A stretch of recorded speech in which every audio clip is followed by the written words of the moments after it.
Downtown Little Rock, this is Capitol View with your hosts, Roby Brock and David Goins. And good Sunday morning to you, and welcome into Capitol View. I'm David Goins. And I'm Roby Brock. We're glad to have you with us this Sunday morning. We're joined by Congressman Tim Griffin in studio. He represents Arkansas's 2nd Congressional District. Congressman, welcome to the program. Thanks for having me. Appreciate it. Let's begin with oil politics. Obviously, you've probably spent more time in the city of Mayflower than you thought you would as a congressman representing the 2nd Congressional District.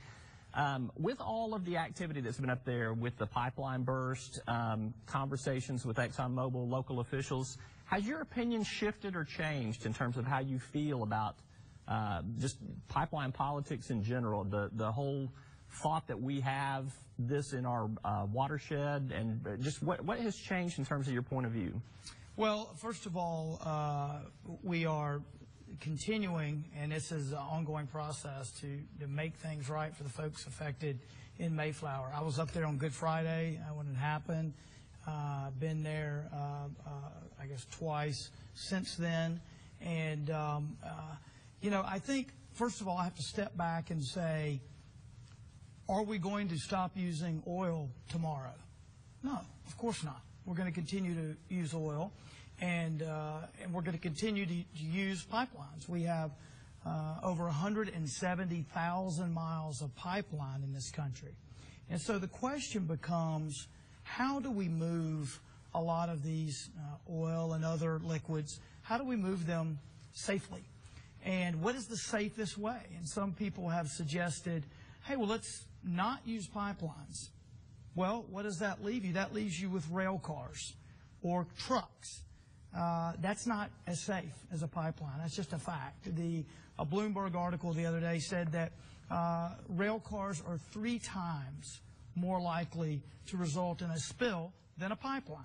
And certainly as you drive down the road with your, I've got a 3-year-old and a 5-year-old, if they're in the car, you don't want 300 more tanker trucks with crude oil on the roads every day. And that's what it would take every day just to move what's in the Pegasus pipeline. So we're going to have pipelines. We need to make sure they're as safe as possible. And I started looking at the part of the Pegasus pipeline that enters the watershed around Lake Maumelle. And I believe that we've got to take every precaution to make sure that it never leaks into Lake Maumelle. I believe we should move the pipeline, but in the short term, I think the coalition of folks that have come together, the mayor, the county judge, and others, Central Arkansas Water leading the way, I think everyone agrees that we need some short-term assurances from federal authorities and others that before they ever turn that pipeline back on, we know it's safe. And I saw today that the entire pipeline is going to be inspected. I read that somewhere today. So we've got to look at what we can do in the short term to make it safer, but also I'm pushing to move it. Are you satisfied with the response from ExxonMobil on all this? It does seem to be that there are times when there's communications breakdowns. I know from the meeting this past week with the city and county officials and the group that you mentioned that they basically sent a letter just asking if they would do these things, better inspection, better maintenance, better assurances. That doesn't seem like it's enough to me to say that's responsive. Sure. Well, I think they need to do more.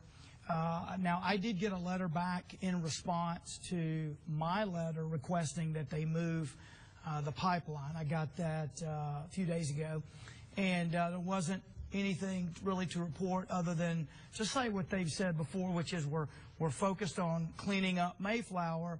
We'll continue to talk with you and Central Arkansas Water about how we approach what's going on, the watershed. But do you get a sense that they are willing to take action, or are you sense that there is just there's some sort of stall tactic involved here? No, I think that I don't think there's necessarily agreement on what that action will be.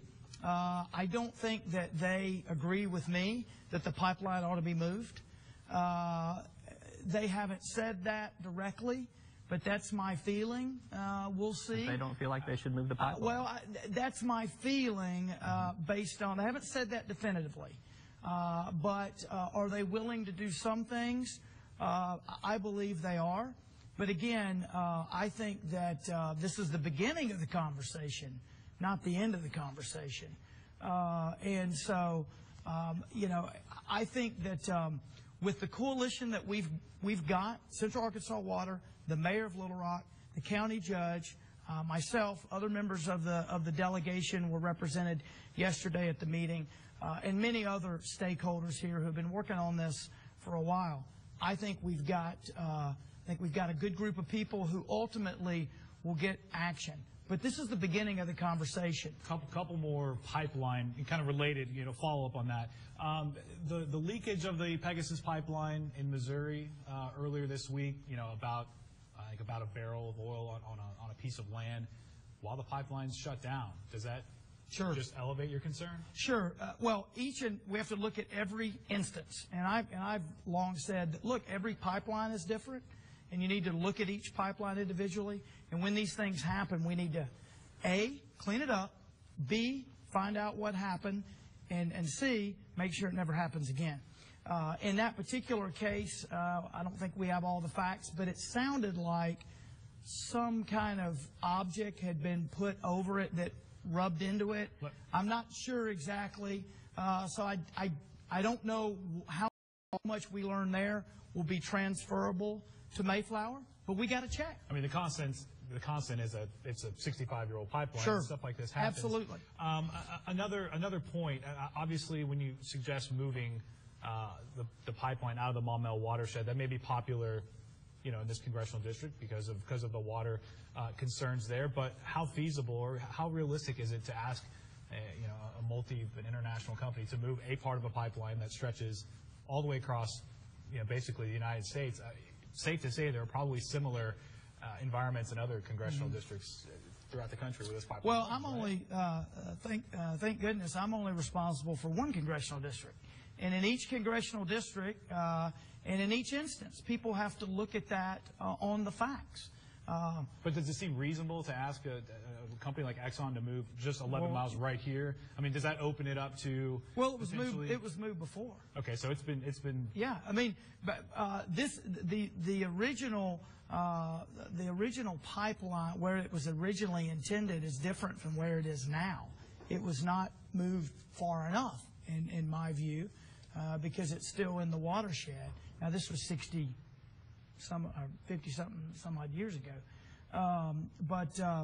Look, bottom line is this is a water source for about 400,000 Central Arkansans. That is different. That makes this different from other situations. Are there similar situations in other districts? Might be. I don't represent those districts. I represent this district, and my responsibility is for this district. And when I looked at this particular issue with this particular pipeline, I said, hey, because of the topography, the shape of the land out there, if something were to happen with this pipeline as it relates to Lake Maumelle and the watershed there, it would be very difficult to clean it up as it is all currently constituted. Now, can some things be done in the short to intermediate term to better deal with the safety issue? I've discussed that, and that came up yesterday.